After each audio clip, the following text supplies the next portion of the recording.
Você está no podcast Academia do Agro, dedicado à competitividade do agronegócio brasileiro, com abordagem de temas que fazem parte do seu cotidiano, trazendo dicas e sugestões para o seu trabalho. Vamos juntos!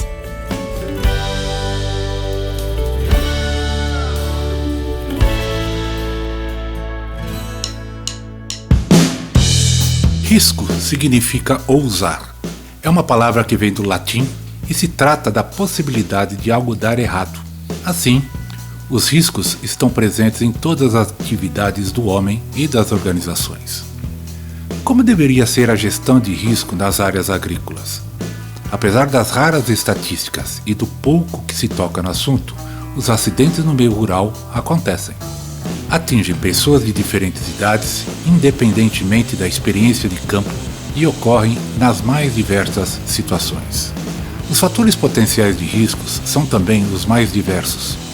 Falta de conhecimento, falta de atenção, de consciência sobre o perigo, hábitos, trabalho em condições insalubres, pouca iluminação, poeira, extremos de temperatura, etc., entre tantos outros.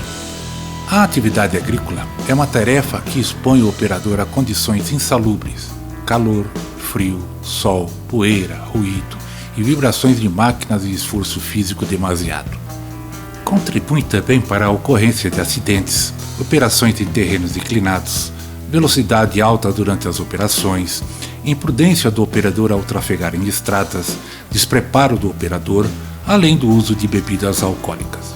Para tratarmos deste tema, convidamos o fundador da AMP Consultoria, Marcos Oric, que, além de pesquisador, é consultor e palestrante no assunto Gestão de Riscos no Trânsito. Em 25 anos de atividades através de palestras e treinamentos teóricos e práticos, sempre em company, ele já treinou mais de 52 mil pessoas em nosso país.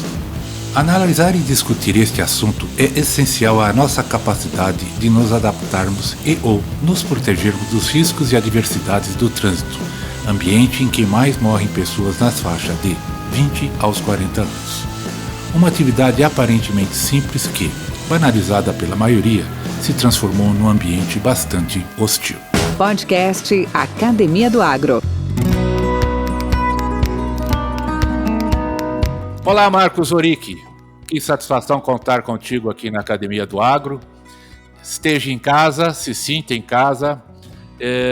Fico sinceramente, muito feliz em rever o amigo após tantos anos aí de trabalhos conjuntos, de interações que tivemos nas nossas trajetórias profissionais, né? E sei que você tem muito café no bule aí para passar para a gente, para conversar com a gente, nessa questão que nós chamamos hoje cada vez mais de uma importância capital, que é a questão de gestão de risco, a questão de segurança no trânsito, a questão dos perigos cada vez mais proeminentes e evidentes aí nessa nossa vida contemporânea. Então, seja bem-vindo e espero que você fique e esteja bem à vontade aqui com a gente. Obrigado, Valdir, pelo convite, principalmente pela lembrança.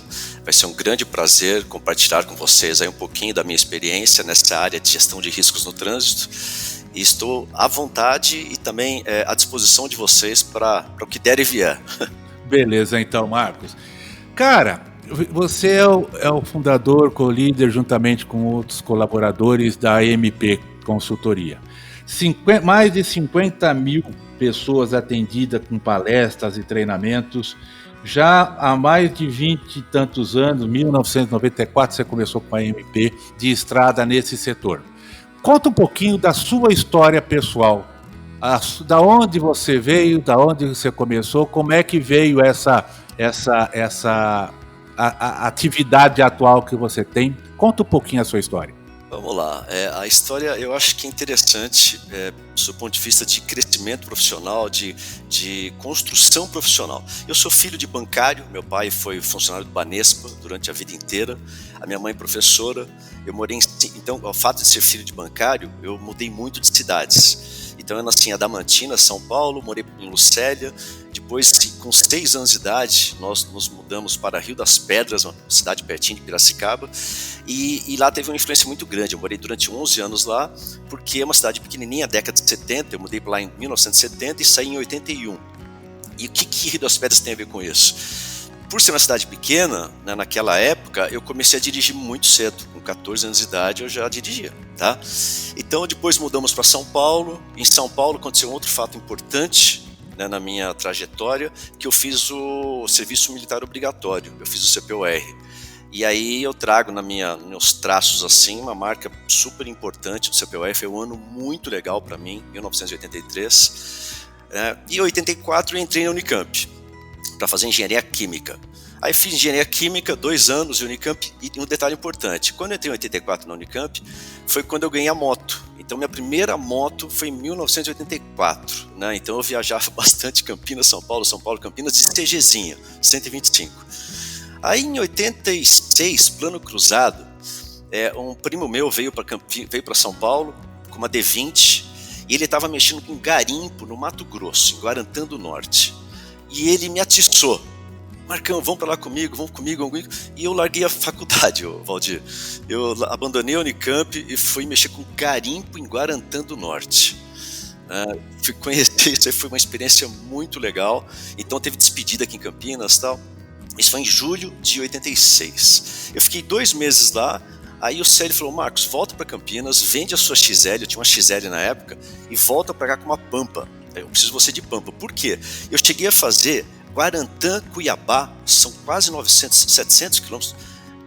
São 700 e poucos quilômetros, Guarantã, Cuiabá.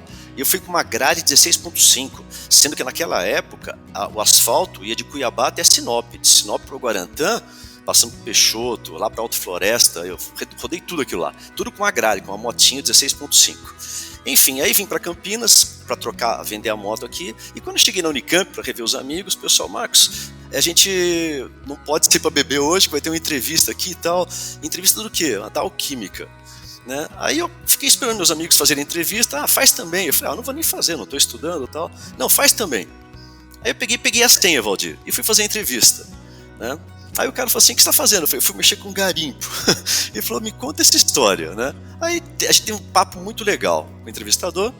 Ele falou, mas então você está fazendo garimpo, por que você foi mexer com isso? Por que você está aqui agora? Eu falei, não, voltei, não vai dar certo, aquele negócio é uma vida maluca. E era de fato, né, era na base do mercúrio, da draga. Eu vi muita gente morta, muita gente esfaqueada. Era uma violência absurda o que eu vi lá para cima, né, naquela época. Mas eu não consegui vender a moto, voltei para Guarantã. Aí eu tava um dia lá, era rede, dormia em rede na época lá. Eu tava na rede lá, tem uma ligação para você. Eu fui atender a minha mãe, ela falou, Marcos, tem um telegrama da Dow. Eu falei, puta, abre isso aí. Ela abriu me chamando para a segunda fase das entrevistas. Aí o que eu fiz, Valdir? No dia seguinte, eu larguei tudo lá e voltei para cá. Eu fiz as entrevistas da Dow, eu fui classificado, fiquei entre os 4 classificados, né? Eu fui como estagiário, e aí foi a motivação que eu precisava para acabar a faculdade. Aí eu acabei a Unicamp em 88, eu me formei com a minha turma ainda, eu consegui recuperar o tempo perdido, me formei, e em 89 eu fiz o meu primeiro curso de direção segura, foi quando fui efetivado na Dow. E aí eu fiz o curso de direção defensiva, mas olha só, eu tinha uma experiência enorme já com quilometragem, com moto, com carro. Eu falei, fazer curso de direção e tal. E o primeiro curso, ele me abalou, né? Porque eu falei, tem muita coisa que eu não tinha aprendido. Né? Isso foi em 89. Em 91, eu assumi essa função internamente na companhia. Então, além de ser engenheiro de pesquisa, eu acumulei a função de treinamento nessa área aí, no nosso grupo de trabalho. Em 93, fui para os Estados Unidos. Quando eu voltei, Marcos, curso. Eu falei, putz, não dá para conciliar tudo. Quer resolver, terceiriza. E a Dow topou. Aí entraram 2 personagens que são Márcio Maris. Esse cara me deu uma força danada dentro da Dow para fazer esse processo de terceirização. E o Vitor Hugo Monge, que foi meu primeiro chefe na Dow, também muito legal. E aí em 94 a Dow terceirizou. Aí eu saí para me especializar nesse assunto. Então em 94, agora 26 anos. E aí então, de 94 para cá, então vamos parar de falar do Marcos, falar da MP agora. Então aí eu saí para me especializar nesse assunto. Né, para atender pessoa jurídica, atender a Dow. Eu falei, tem muita coisa para melhorar nesse material, tinha muita coisa atrasada, aquele filme do Pateta, muita coisa antiga ali, material americano ainda, né? Aí eu fui pesquisar isso. Então eu saí do centro de pesquisas da Dow e o meu centro de pesquisas passou a ser o trânsito, né? Então durante esses 26 anos tenho 2 livros publicados, um digital e um físico, um em 2001, outro em 2014, eu fiz o MBA em trânsito, mas quando fala desse período todo, então eu larguei a Dow, saí da Dow em 94, quando foi em 98 veio o Código de Trânsito Brasileiro. Então quando eu saí da Dow eu montei a autoescola aqui em Campinas, que é a cidade que eu moro até hoje, para entender como que é a formação do condutor, quais eram os problemas que a gente tem no trânsito, já tinha naquela época, quais deles podem ser atribuídos à má formação do condutor. Eu precisava entender isso. Então eu fui montar a autoescola, fiquei com ela até 98, 94, 98, então eu dei muita aula, né, como instrutor. Aí eu dirigi a autoescola, montei o material. Quando chegou em 98 veio o Código de Trânsito Brasileiro.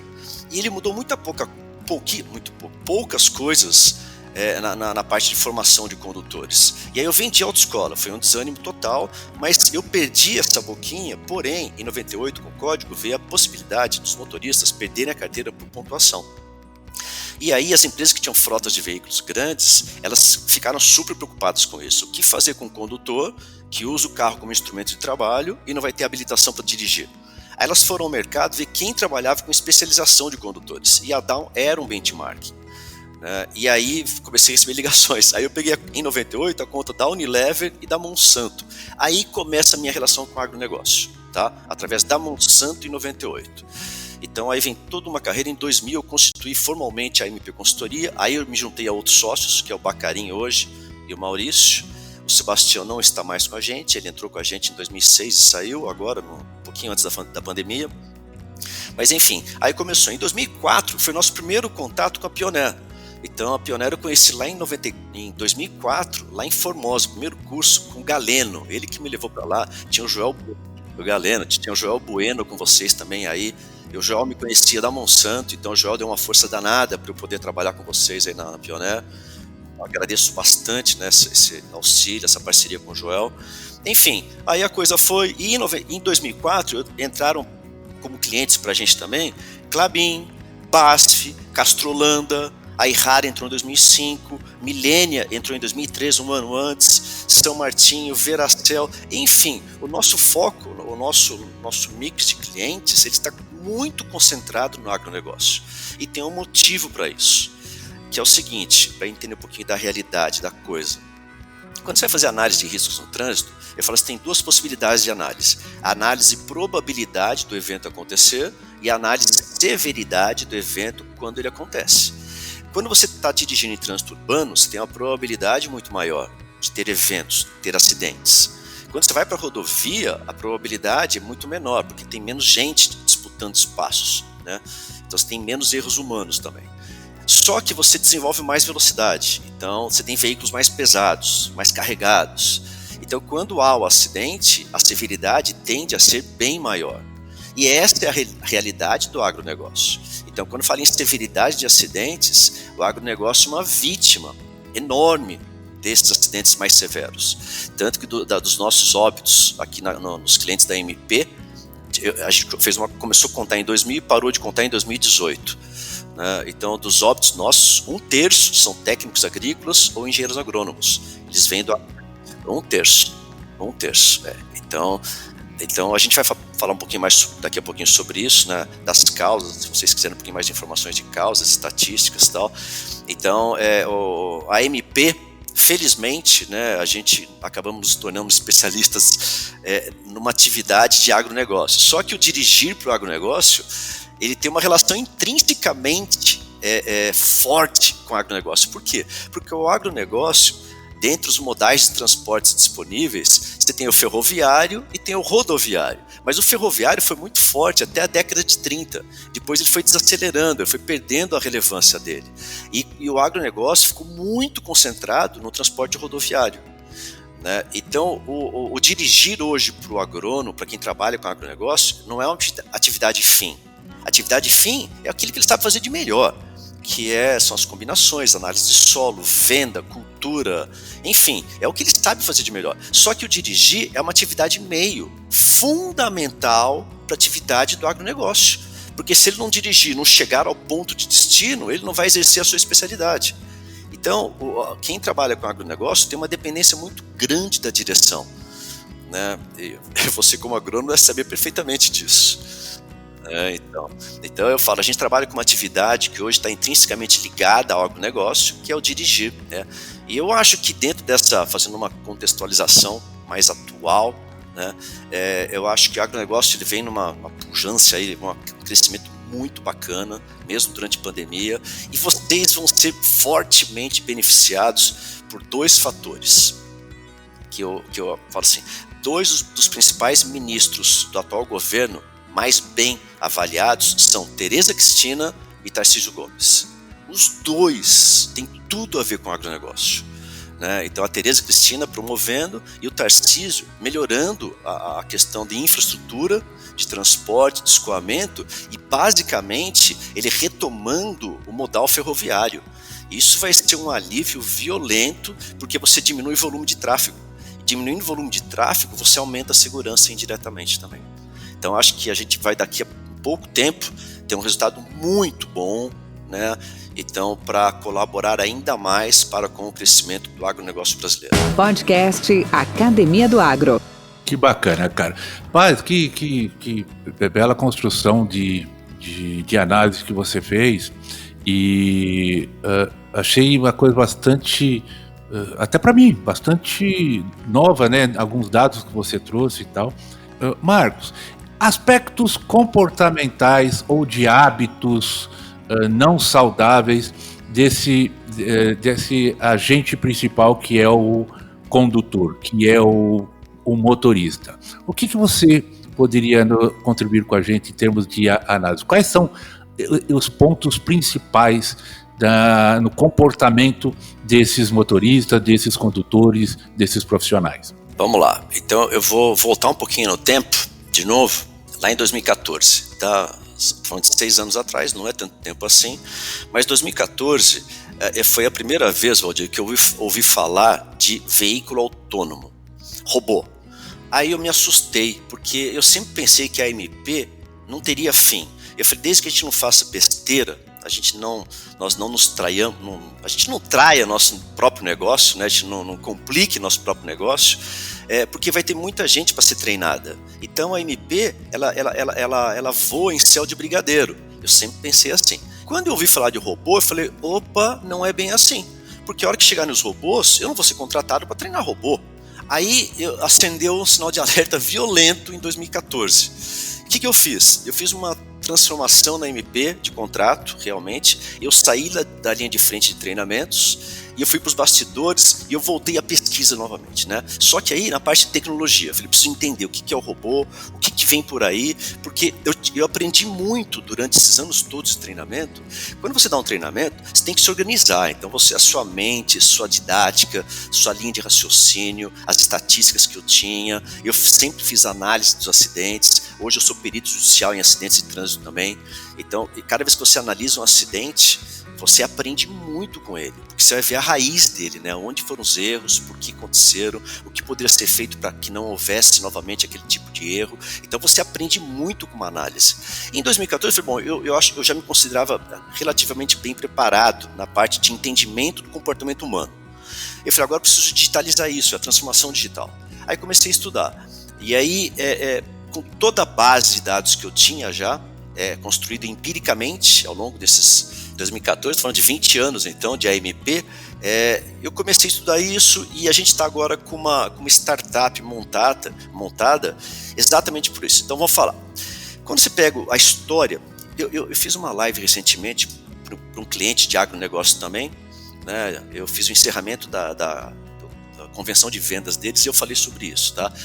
Um comparativo do trânsito, o que ele foi, o que ele é e o que ele será no futuro.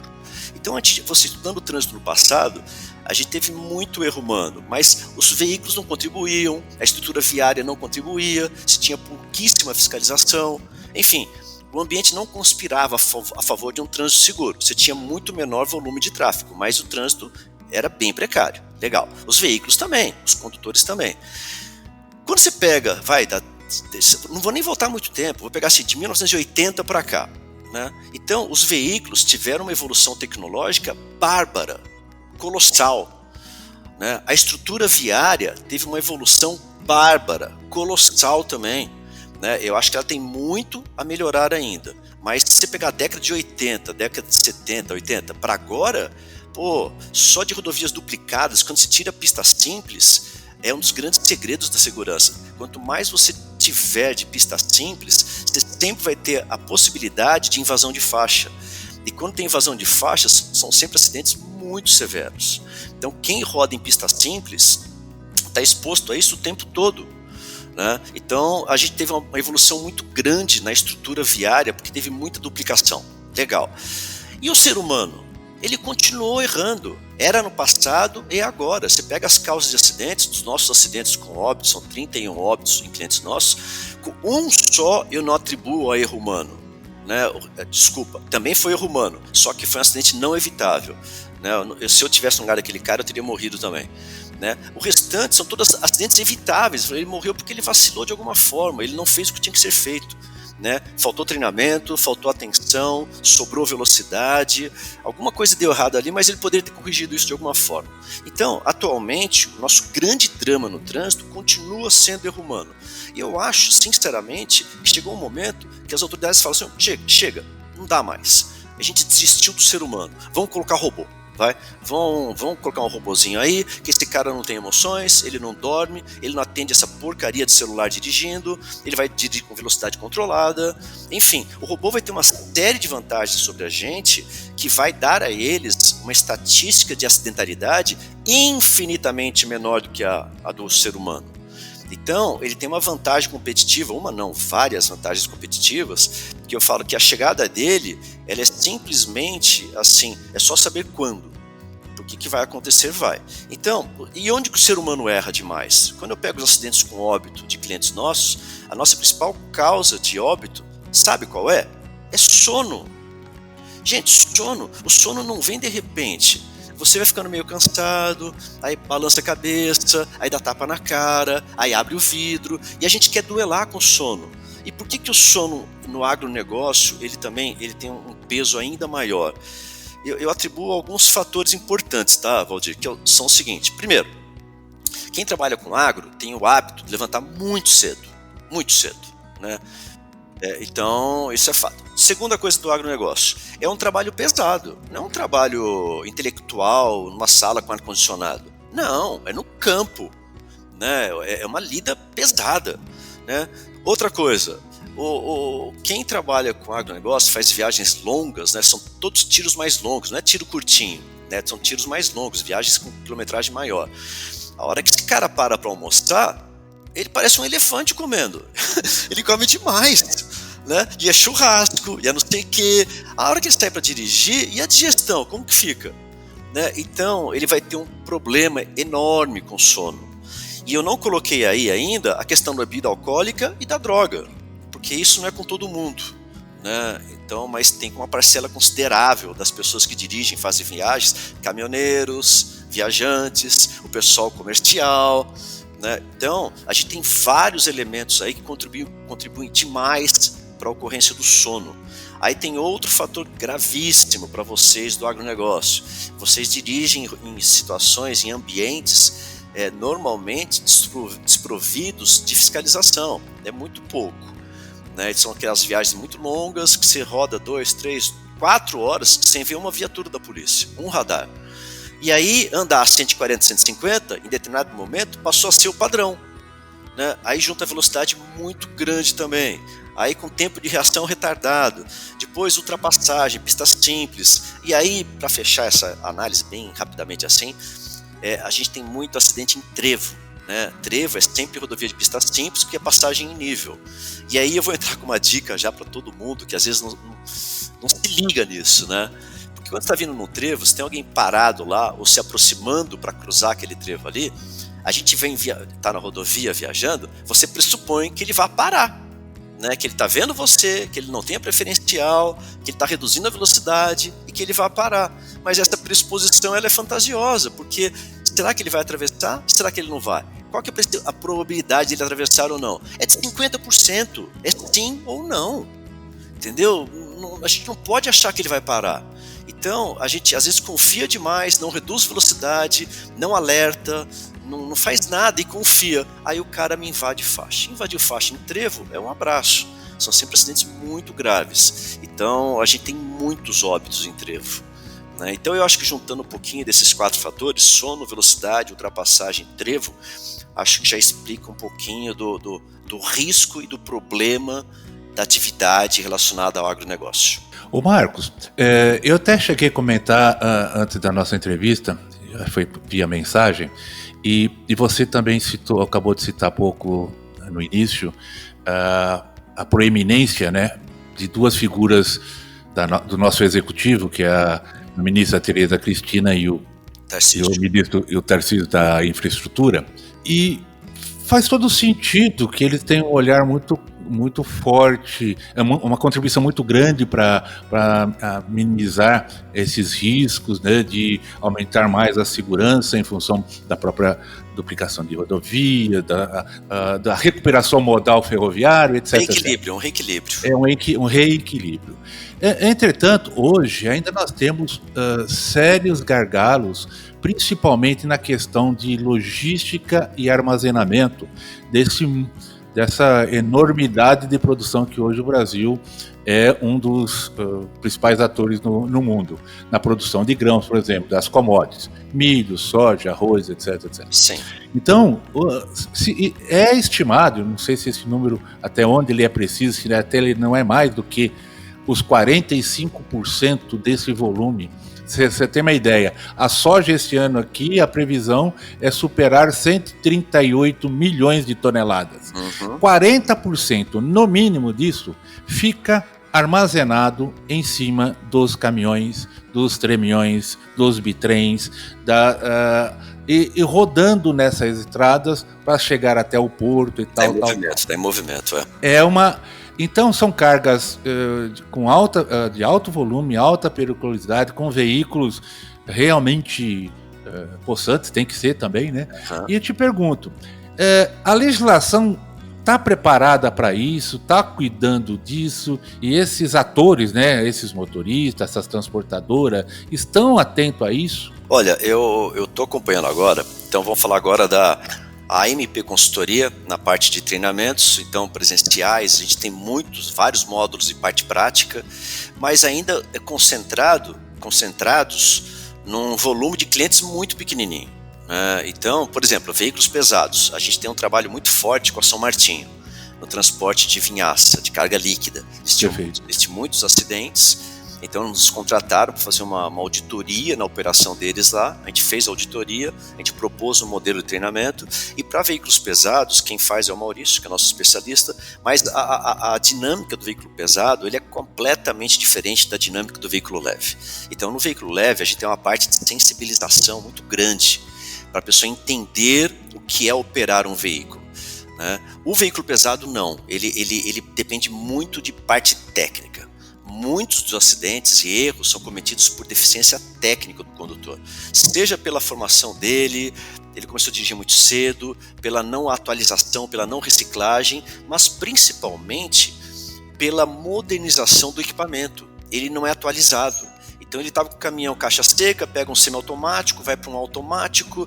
O caminhão hoje é uma nave espacial. Você entra nele, um caminhão moderno hoje é uma nave, né? Você até assusta com tudo que tem ali. Então esse cara tem que ser muito bem treinado para operar um caminhão desse e tirar do caminhão o que ele realmente pode oferecer. Então, Valdir, são modelos diferentes de trabalho com o condutor, e eu acho que agora então a gente vai entrar numa área aí que é o seguinte: como trabalhar o condutor brasileiro, de veículos leves ou pesados. A gente está com essa nossa startup mais ou menos na contramão das tendências do que se entende como tendência atual.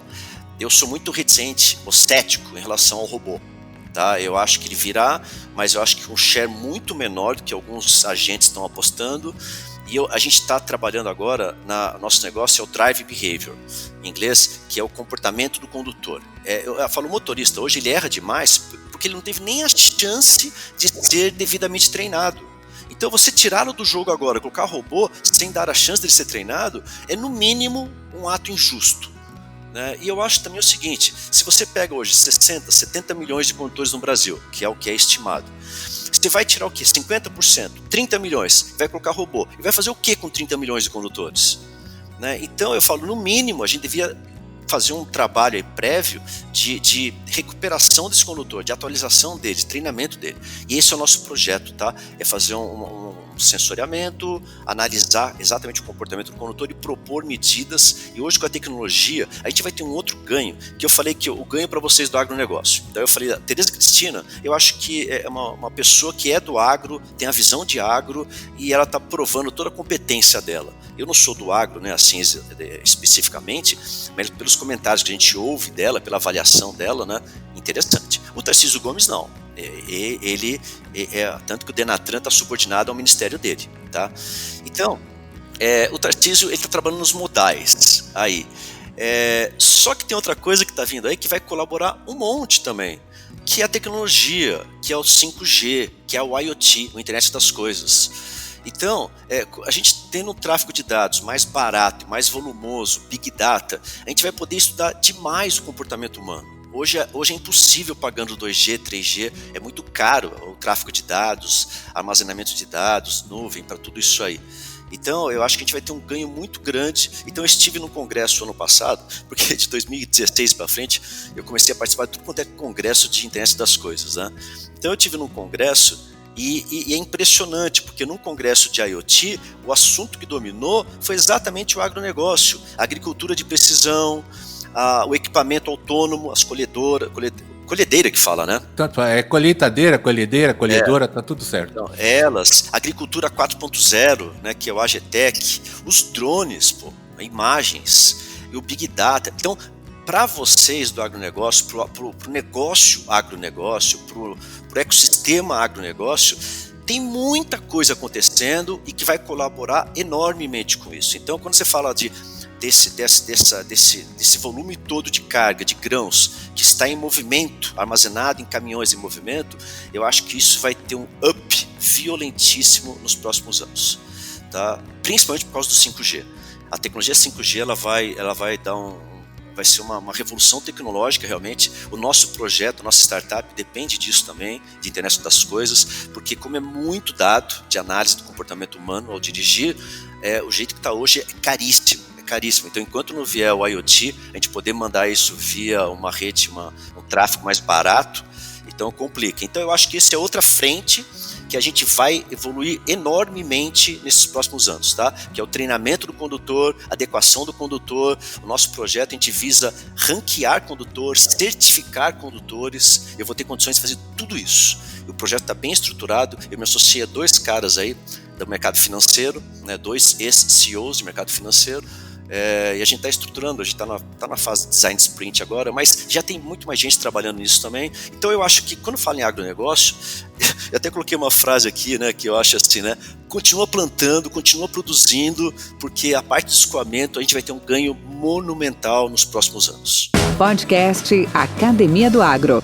Que legal, cara, que legal. Marcos, aproveitando todo esse seu cabedal de informações, conhecimento e vivência, como é que fica essas zonas urbanas cada vez mais entupidas, congestionadas, se sobrepondo, carro em cima de carro, sem via pública de tráfego, só congestionamento e, cara, onde vai parar isso? Onde vai parar isso? Valdir, de novo, vamos falar assim, ó, se você pensar em mobilidade urbana, eu concordo com a sua análise. Tá? Então a gente tem um problema aí de uma perda de mobilidade urbana monstruosa devido ao acúmulo de tráfego. Mas isso também, de novo, a gente vai ter uma mudança drástica de cultura. Por quê? Porque com a vinda da tecnologia, antes do robô, a gente vai ter o compartilhamento de veículos, então o car sharing, né? Então eu acho que tudo bem, agora com o Covid, ninguém quer estar junto com outra pessoa dentro do carro. Então, o projeto de compartilhamento de carros, ele sofreu e vai sofrer por um bom tempo um baque violento, uma desaceleração, vai ter que ser repensado, porque as pessoas estão com medo, né, agora, então, criaram medo aí, então está todo mundo meio... As pessoas vão ter uma resistência enorme em compartilhar carro. Isso, Mas os modais urbanos em termos de trânsito também estão totalmente desalinhados e inexistentes, né? Hoje temos sistema de ônibus urbano, é sempre deficitário na maioria das capitais, na maioria dos centros urbanos. sim. Ferrovias e metrôs é privilégio, não vamos chamar privilégio, mas é uma coisa mais para as grandes metrópoles. Né? E outras combinações de trens, metrô, de como é que chama? Veículos leves. Tem vários nomes. Isso aí sempre está muito aquém daquilo que a gente vê, pelo menos, a gente vê em outros países, em outras metrópoles, e que nós não temos esses modais, essa infraestrutura sendo preparada ou pelo menos idealizada. Tá. Então vamos lá. Eu acho que não há a infraestrutura, né, de você pensar em rodovias, vias, elas nunca vão dar vazão 100% ao volume de tráfego. Então, para a gente resolver isso foi tema. O MBA que eu fiz em 2009, né, era trânsito, mobilidade e segurança. Então foi uma fase que eu estudei bastante a questão de mobilidade urbana. E desde aquela época, 2009 eu estou falando, hein, ele já falava assim, para resolver a questão de mobilidade urbana, a gente tem que mudar o eixo para o modal ferroviário. Não tem jeito. Né, você ampliar a quantidade de vias, a largura das vias, não adianta. Ou você coloca pedágio urbano para restringir a circulação. Então, mas isso é politicamente muito complicado fazer o pedágio urbano, você implementar isso aí. O que está acontecendo? E é o mais fácil, é o mais inteligente, é o mais lógico. É você mexer no hábito das pessoas. Então, por exemplo, quando é período de férias escolares, você tem uma redução drástica da quantidade de viagens. E isso melhora. Aqui em São Paulo, por exemplo, Campinas, São Paulo é quase que uma avenida já, né? Então, você percebe muito claramente a melhora significativa no trânsito da cidade, quando está em período de férias escolares. E eu acho que com a tecnologia, agora, se o Covid trouxe um monte de coisa ruim pra gente, muita coisa ruim, mas se ele trouxe alguma coisa boa, eu coloco 2 pontos importantes do Covid. Ele acelerou esses processos, tá? Primeiro, de a gente acostumar com o online, né? Então, muita atividade que antes existiam viagens, muitas vezes desnecessárias, você pode agora trocar por online. Você economiza uma viagem. Quando você economiza viagem, você tem um ganho violento de redução de riscos, de custo, e o segundo ganho impressionante do Covid é a questão de qualidade, a redução brutal de emissão de poluentes para a atmosfera. Então a nossa atmosfera teve um ganho nesses 6 meses aí que ela não esperava de jeito nenhum, caiu no colo dela. Então a gente teve uma desintoxicação do planeta, né, eu acho extremamente importante, 6 meses a menos com emissão drasticamente reduzida, e eu acho que essa redução ela vai aumentar agora com a volta das atividades, mas não nos níveis anteriores. Eu acho que nunca mais vai acontecer aquilo lá, né? Não, nunca mais talvez eu esteja exagerando, mas otimista demais. Menos, Marcos, menos, mas tudo bem, mas com o compartilhamento de veículos, com os robôs, os carros elétricos agora, então está tendo uma pressão violentíssima no carro elétrico. Então, a gente tem aqui no Brasil uma matriz energética extremamente favorável sob o ponto de vista ambiental, que é o etanol combustível limpo. Então, eu acho que essas mudanças na sociedade, Valdir, ensino online, redução de viagens desnecessárias, tudo isso aí, robô, compartilhamento, o Uber, né? O Uber veio para ficar, né? Ele está sofrendo bastante agora. Eu tenho colegas que trabalham com Uber, então a redução foi drástica também. Então, do ponto de vista econômico, a gente é uma fase complicadíssima. Então, precisa ver quem vai conseguir sobreviver a tudo isso. Mas eu acho que vai nos forçar, já nos forçou a mudanças aí, na minha opinião, irreversíveis. Então, quando fala em novo normal, eu não gosto dessa palavra, porque eu acho que não tem novo normal. Ninguém sabe o que vai acontecer ainda. Vai ter um rearranjo de todo o comportamento humano em função de várias mudanças que se fizeram necessárias por causa do isolamento. Então, eu acho que a gente vai melhorar bastante, viu? Mas que bom, cara. Marcos, que coisa legal. Esses esclarecimentos, essas novas informações, essa visão profissional e analítica de atividades e setores tão importantes para o agronegócio, como para todos nós cidadãos, né, em termos de mobilidade tanto urbana quanto na área rural, e também para uma visão bastante otimista, no sentido assim, otimista realista, vamos chamar assim, esperançosa, de dias melhores nessa questão que, queira ou não, ela passa, quando em índices muito altos, a ser muito estressante, né? Sim. Hoje você pegar uma rodovia mal conservada, uma pista simples, o excesso de caminhão, já vem aqui na cabeça para mim a BR-163, que você conhece tão bem quanto eu. Exatamente. De moto, já fiz de moto. Moedor de carne, né, chamado.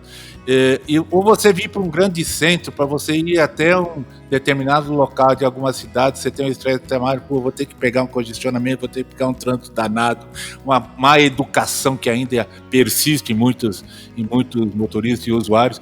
Então, muito bacana, muito legal ouvir as suas considerações, inclusive esse viés. Eu queria colocar mais um pontinho depois, por favor. Como? Eu queria colocar mais um ponto que eu me lembrei aqui agora. Mas pode concluir só. Não, e eu quero te deixar agora por última passagem, o bloco aí, novas considerações suas, sua mensagem, por favor. Tá, eu esqueci de colocar um ponto importantíssimo aí você fala dessa minha visão otimista, mas eu acho isso, ela não é otimista de graça não, tá? Eu acho que acompanhando tudo que vem acontecendo aí, né, eu me tornei um especialista em análise de riscos, e quando você faz análise de riscos no trânsito, você tem que obrigatoriamente estudar todas essas variáveis, tudo aquilo que pode interferir de alguma forma nessa análise. E uma coisa que eu esqueci de citar, acho que é super importante nessa minha formação, é que eu, como engenheiro químico, pós em administração, pós em marketing, eu sou super exato, né? Eu sou um cara de exatas, estatístico. Eu falo, a parte emocional, o meu racional é muito pesado. Mas eu me tornei ao longo desse tempo todo um cara darwinista, confesso. Então, toda essa minha análise, Valdir, acho que ela está em cima disso. Eu sou um cara completamente assim, ligado e crente do que Darwin propôs lá em 1859, né? Para a gente viver bem, né? Então ele falava, para a gente viver bem, a gente tem que estar mais adaptado ao ambiente. Quanto mais bem adaptado você estiver ao ambiente, você tende a viver por mais tempo. Eu acho que não é só isso, né? Eu acho que quando você está bem adaptado ao ambiente, você tende a viver por mais tempo e melhor também, porque você sofre menos com aquele ambiente. Você entende a dinâmica dele. Então, para a gente ter uma situação mais segura, mais harmônica, mais respeitosa no trânsito, um item fundamental não é saber dirigir, é saber entender a dinâmica do ambiente de trânsito. Então, para isso que é necessário o treinamento, o estudo, você ter mais informações, porque quanto mais bem adaptado, quanto melhor você entender o que está acontecendo com o trânsito, o que ele foi, o que ele é e o que ele será, que eu falei um pouquinho para vocês hoje aqui disso, né, do que vem por aí, e é rápido, tá? Não é questão de 20 anos não, é questão de 5 a 10 anos no máximo, vai ter uma mexida muito grande nisso. Então, quanto mais bem informados e adaptados a essa nova realidade, a gente vai ter uma interação muito mais harmônica, muito mais segura. Então, eu acho que essa é a nossa contribuição. Eu, como especialista nesse assunto, eu acho que o que eu gosto de fazer, o que eu adoro fazer, para mim, trabalhar nesse assunto não é trabalho, é diversão. Então, se for final de semana, sábado, domingo, feriado, para mim não tem problema nenhum, né? Porque é uma coisa que a gente é entender o que está acontecendo, para onde está indo o nosso trânsito, e quanto mais bem preparados para esse novo normal, que eu acho que pouca gente sabe o que é ainda, não dá para cravar o que vai ser, eu acho que é muito melhor para todos nós, para nossa segurança, para nossa qualidade de vida e, claro, para o agronegócio, para você ter maior produtividade, menos perdas de companheiros, de colegas, de famílias, de arrimos de família, de filhos, né? O agrônomo começa a se dirigir muito cedo também nas fazendas e tal. É muito comum você ter acidentes gravíssimos envolvendo filhos de agricultores. Tomara que tudo isso melhore com o tempo, a gente tem bastante coisa sendo feita e vindo aí para nos auxiliar a reduzir a complexidade desse ambiente chamado trânsito. Marcos, obrigado. Reitero os meus elogios e meu agradecimento por você nos premiar com essa análise racional, analítica, porém, não sem perder em nenhum momento a maneira motivadora e incentivadora de melhores condições em relação a essa questão de trânsito, de segurança, né? E isso só tenho a te agradecer. Tenha a Academia do Agro como uma arena sempre à sua disposição. Gostaria de tê-lo aqui em outras oportunidades, de repente para nós tratarmos de abordarmos temas outros específicos, a sua startup, as suas novas atividades, as suas atividades complementares, né?